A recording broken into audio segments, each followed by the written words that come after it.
Good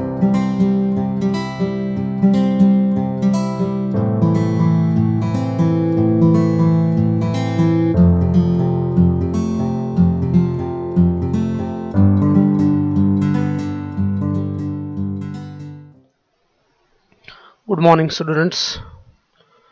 तो previous lecture जो हमारा हुआ था उसमें हमारा जो टॉपिक्स थे, हमने एक ओवरव्यू देखा था सिलेबस का, जो कि एसएसबी ने इसके लिए हमें सिलेबस दिया है एग्जाम के लिए, जी के लिए। तो हमने उस सिलेबस को थोड़ा रिव्यू किया था, उस सिलेबस में कौन कौन से टॉपिक्स आते हैं, तो हमने उन टॉपिक्स को देखा था। उसके बाद जो हमने स्टार्ट किया था, जो टॉपिक हमने स्टार्ट किया था, that was temporary railway track. हमने इस पे यहाँ पे स्टडी किए थे। परमानेंट रेलवे ट्रैक्स हमने यहाँ पे स्टडी किए थे। और उसके बाद हमने परमानेंट वे का क्रॉस सेक्शन देखा था, जिसमें हमने बहुत से इसके जो कंपोनेंट्स में यूज़ होते हैं उन कंपोनेंट्स को भी हमने देखा था। और उसके बाद हमने पढ़ा था जो हमारे पास इंडिया में गेजेस यूज़ होते हैं, वो कौन कौन से गेजेस हमारे पास यूज़ होते हैं। तो हम नेक्स्ट टॉपिक जो हम पढ़ने जा रहे हैं दैट इज़ रेल्स।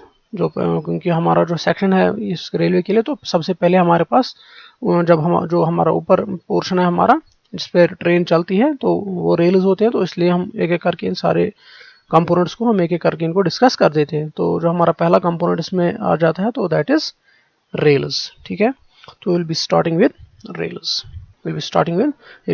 तो रेल्स बेसिकली क्या होती है? These are continuous steel girders जो हम ट्रेन के नीचे हम ले कर देते हैं, so that in order to guide the train in a proper direction.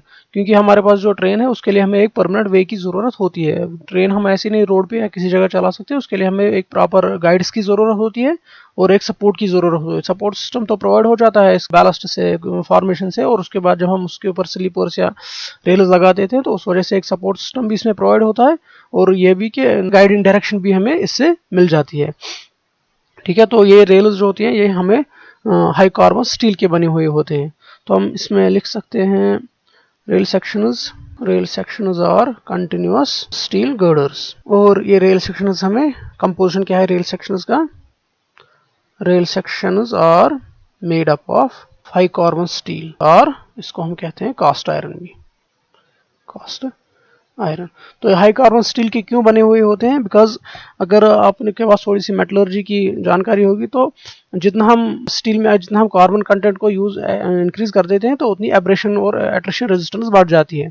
ठीक है, तो जब पहले हम रेल्स बनाते थे तो that were made of wrought iron, but उस टाइम पे उतनी मेटलर्जी की जानकारी नहीं थी, तो उस वजह से वो जल्दी से वियर आउट हो जाते थे या उनमें कॉरिगेशंस जल्दी से पड़ जाती थी। लेकिन फिर जब स्टील मेटलर्जी में बहुत ज़्यादा रिफाइनमेंट आ गई तो फिर हमने जो रेल्स हमें वो हम हाई कार्बन स्टील के बनाने शुरू कर दिए। तो इससे क्या होता है? प्रोवाइड करने से एक तो ये गाइड कर रही है ट्रेन को इन प्रॉपर वे, और दूसरा ये कि these rail sections convert rolling loads, क्योंकि हमें जो ट्रेन से जो आते हैं वो रोलिंग लोड्स आते हैं। Rolling loads convert rolling loads into point loads. ये रोलिंग लोड्स को कन्वर्ट कर देते हैं इनटू पॉइंट लोड्स। फिर जब ट्रेन से लोड आता है रेल से फिर लोड जा जाता है स्लीपर्स में, और स्लीपर्स वो लोड को फिर डिस्ट्रीब्यूट कर देते हैं in the ballast, and in turn ballast distribute that load the formation. और इस तरह से हम जो उसमें ट्रेन से की वजह से लोडिंग आती है तो उस तरह से वो डिसिपेट हो जाती है। तो हम जो इंडिया में हमारे पास दो सेक्शन यूज होते हैं, एक तो होता है ब्रॉड गेज और दूसरा होता है मीटर गेज। तो उसमें जो लेंथ ऑफ रेल्स आती है, आप यहाँ पे लिखेंगे जो हमारे पास रेल सेक्शन आते हैं वो तो दो फॉर ब्रॉड गेज के लिए हमारे पास आती है 42 फीट की रेल, 42 फीट की रेल। और मीटर गेज के लिए हमारे पास यहाँ आती है 39 फीट की एक रेल। ठीक है, तो अगर हम इसको मीटरेज में लिखें दैट इज 12.8 मीटर्स, और इसको हम लिखेंगे दैट इज 11.89 मीटर्स। या तो आपने क्वेश्चन में, या तो अगर एक्चुअल क्वेश्चन आ रहा है तो एग्जैक्ट वैल्यू यूज करने, तो आपने 12.8 और 11.89 यूज करने हैं for broad gauge and metre gauge. अगर वहाँ पे कुछ स्कोप होगा तो आप अप्रॉक्सीमेट वैल्यूज इसको 13 मीटर भी ले सकते हैं, और उसको अप्रॉक्सीमेटली आप 12 मीटर्स भी ले सकते हैं। और ये आपने याद रखना है कि what is the length of the broad gauge rail and what is the length of the metre gauge rail. It is 42 feet for broad gauge and 39 feet for metre gauge. ठीक है, तो उसके बाद हमारे पास आते हैं टाइप्स ऑफ रेल सेक्शंस। हम देखते हैं टाइप्स ऑफ रेल सेक्शंस। ठीक है, जब रेलवेज का स्टार्ट हुआ था तो पहले क्या हुआ था, जो हम रेल सेक्शन उस टाइम पे यूज करते थे उसको कहते थे हम, पहला रेल सेक्शन उसको कहते हैं हम डबल हेडेड रेल्स। ये है वो पहले रेल्स बनी थी तो उसमें हम यूज करते थे यही वाली रेल्स, डबल हेडेड रेल। इसमें क्या होता था, तो इसमें ये इसको हम कहते थे हेड, इसको कहते थे फुट, और इसको कहते थे वेब। तो इसमें क्या होता था, हेड और ये जो वेब फुट होता है, यह होता था सेम साइज का। तो फिर क्या करते थे, पहले हमने इस रेल को एक साइड पे लगा दिया, तो फिर जब इस साइड से फिर वियर आउट हो जाती थी तो हम इसको टर्न कर अपसाइड डाउन कर देते थे और अगले साइड से हम इसको यूज करना शुरू कर देते थे। लेकिन इसमें क्या होता था, इसमें फिर यूज की वजह से इसमें कॉरिगेशन आ जाते थे। तो विद टाइम क्या होता था, जो कॉरिगेशन वो बड़े हो जाते थे, और जब हम इसको टर्न कर देते हैं दूसरी साइड के लिए यूज करने के लिए, तो उस टाइम पे क्या होता था, फिर बहुत टाइम तक वो जो ट्रेन में वो अनकंफर्टेबल फील होता था उसमें, बिकॉज ऑफ कॉरिगेशन। तो उसमें एक वो साउंड और नॉइज प्रोड्यूस हो जाती थी और एक्स्ट्रा वाइब्रेशन उसमें प्रोड्यूस हो जाती थी। तो इस वजह से फिर जब टाइम आगे आगे बढ़ा और दूसरे रेल्स का यूज होना शुरू हो गया, तो these rails became practically out of the market after that. तो ये पहली रेल्स थी, तो these are made up of wrought iron. और अगर आज हम देखें, these rails are practically out of use from the railways now. ठीक है, तो उसके बाद हमारे पास आ गई दूसरी टाइप ऑफ रेल, हमारे पास जो आ गई, that was bull headed rail. Bull headed rail जो ये थी डबल हेडेड रेल, इसमें हेड और वेब सेम साइज का होता था। लेकिन फिर इसी को फिर मॉडिफाई किया, जब ये पता चला कि हम इसको अपसाइड डाउन टर्न करके यूज नहीं कर सकते, तो फिर उन्होंने इसी को मॉडिफाई किया, इन्होंने बनाई बुल हेडेड रेल। उसमें क्या किया, हेड थोड़ा बड़ा बना दिया और जो फुट है इसमें थोड़ी रिडक्शन कर दी। दिस इज द हेड, या इसको हम कहते थे अपर टेबल भी head, this is the foot and this is the web. यहाँ इसको कहते हैं वहां पे अपर टेबल, या उसको कहते हैं लोअर टेबल। तो जब टाइम आगे बढ़ा तो उसके बाद हमारे पास एक और रेल आ गई और उसका नाम है फ्लैट फुटेड रेल्स। इनको इन्वेंट करने वाला था, उसका नाम था invented by Charles Vignoles. Charles Vignoles in 1836 में चार्ल्स विग्नोलस ने इन फ्लैट फुटेड रेल्स को इन्वेंट किया था।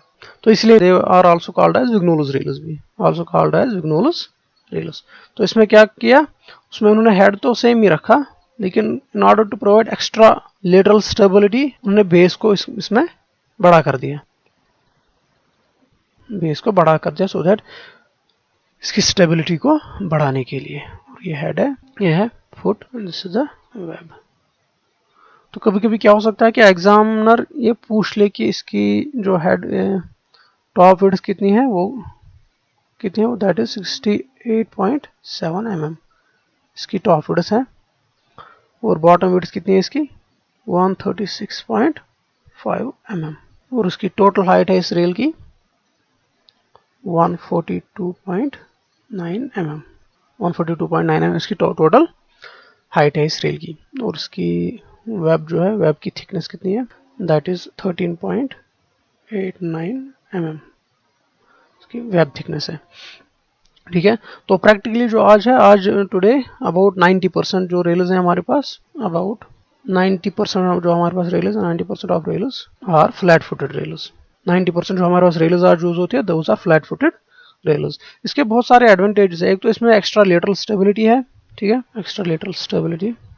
और इसमें और एक चीज़ क्या है कि इसमें चेयर्स और कीज का यूज़ नहीं होता। जब हम वो बुल हेडेड रेल्स और डबल हेडेड रेल्स का यूज़ करते थे, तो उनको स्लीपर्स के साथ फास्टन करने के लिए हमें चेयर्स और कीज का यूज़ करना पड़ता था, लेकिन वो इसमें यूज़ नहीं होता है। तो इसमें क्या होता है, इसमें सीधा हम नेल कर देते हैं। जब रेल को स्लीपर के ऊपर रख दिया, तो उसके बाद सीधा नेलिंग हमें करना होता है। ठीक है, तो हम लिख सकते हैं no requirement of chairs and chairs और कीज। इसमें कोई चेयर्स और कीज यूज नहीं होते हैं। इंस्टेड हम इनको सीधा ही नेल कर सकते हैं, can be nailed directly to the sleepers. ठीक है, तो हम इनको वुडन स्लीपर्स का सीधा नेल ही कर सकते हैं। तो इसके बाद जो हमारा टॉपिक आ रहा है, तो this was the types of rail section जो हमारे पास यूज होते हैं। एक तो होता है डबल हेडेड, बुल हेडेड और flat footed rails.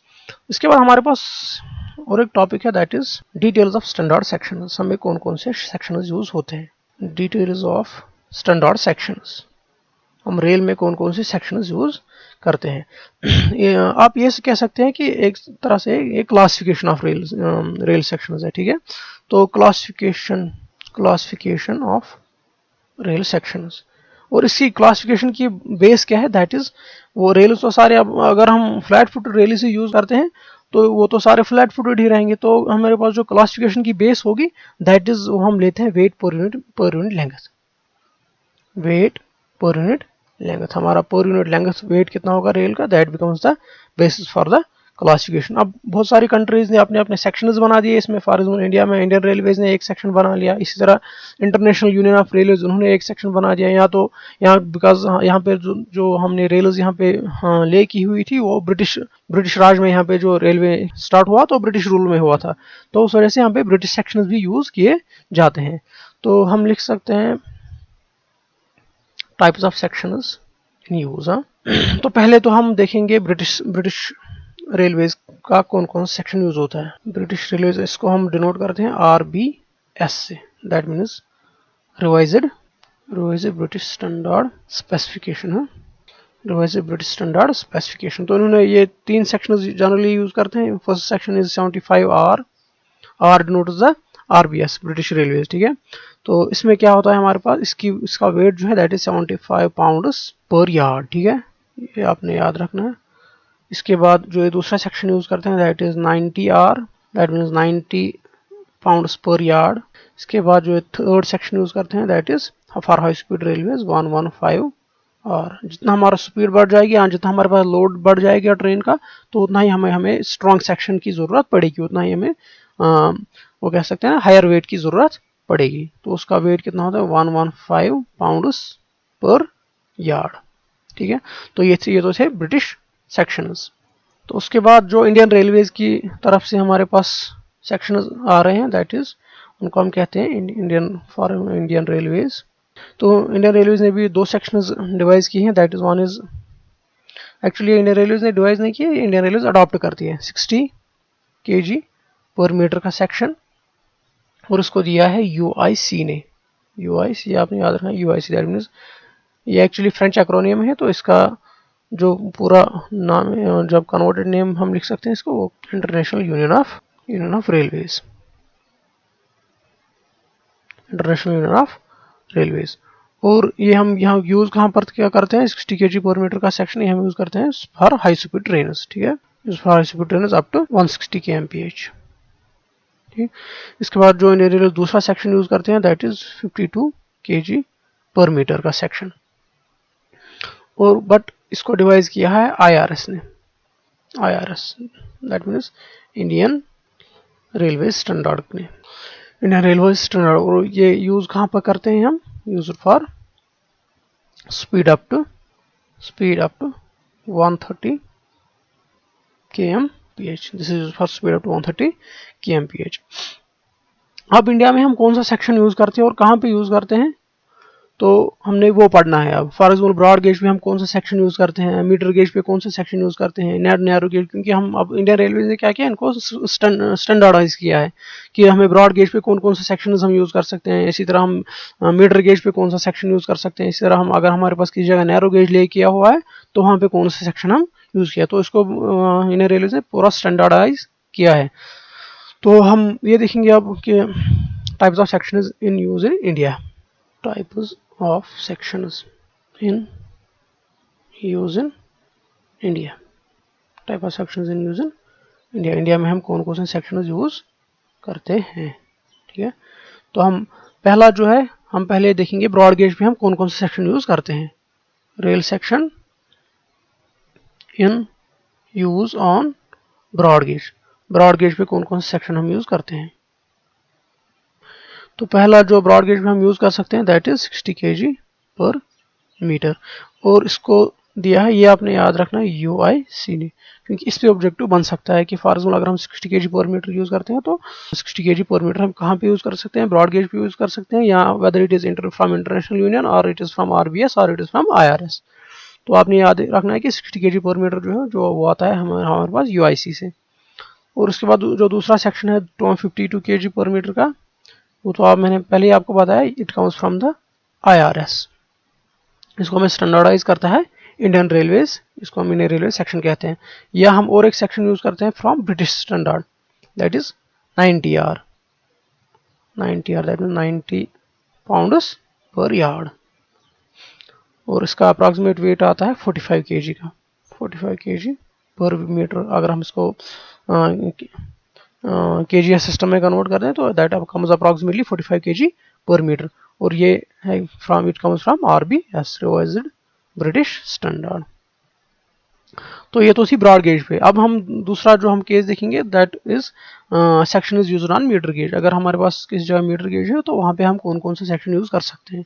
Real section is in use on metre gauge. तो मीटर गेज पे भी हम जनरली हम मीटर गेज पे ज़्यादातर हम यही यूज़ करते हैं। और आपने इसमें और एक पॉइंट याद रखना है, ब्रॉड गेज में, ब्रॉड गेज में मैंने आपको पहले ही बोला कि ब्रॉड गेज पे जो लेंथ आती है रेल की वो कितनी आती है, that comes to be 12.8 metres, या अप्रॉक्सीमेटली आप इसको ले सकते हैं 13 मीटर्स का। ये आपने याद रखना है यहाँ पे।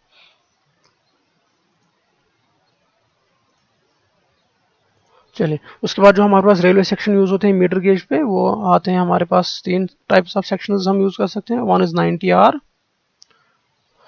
दैट इज 90 पाउंड्स पर यार्ड। उसके बाद हम यूज कर सकते हैं 75R ब्रिटिश स्टैंडर्ड, 75 पाउंड्स पर यार्ड। और उसके बाद हमारे पास और एक सेक्शन आ सकता है दैट इज 60 पाउंड्स पर यार्ड। और इसमें जो हमारे पास जो लेंथ होती है हमारे पास इसकी मीटर गेज के लिए जो हमारे पास लेंथ यूज होती है, length for metre gauge is equal to 11.89 metres, या उसको आप अप्रॉक्सीमेट ले सकते हैं 12 मीटर्स का रेल सेक्शन हम यूज पे करते हैं। तो इसके बाद और एक सेक्शन हमारे पास जो आता है जो हम यूज करते हैं दैट इज थर्ड सेक्शन जो हम यूज करते हैं, उसमें आता है हमारे पास rail sections in use on narrow gauge. अगर हमारे पास नैरो गेज है किसी जगह तो वहाँ पे हम कौन कौन सा सेक्शन यूज कर सकते हैं। उसमें वहाँ पे हम जनरली एक ही सेक्शन यूज करते हैं दैट इज 50R, और दैट इज 50 पाउंड्स पर यार्ड। हम नैरो गेज पे यही यूज करते हैं। और उसकी लेंथ जो हमारे पास आती है दैट इज लेंथ इसकी भी हमारे पास आती है 12 मीटर्स की। इसकी लेंथ भी हमारे पास 12 मीटर्स की आती है। तो I think this is the end of this lecture. हम नेक्स्ट लेक्चर में हम जो नेक्स्ट टॉपिक हमारा आता है दैट इज डिफेक्ट्स इन रेलर्स, ठीक है, that will be starting in the next lecture.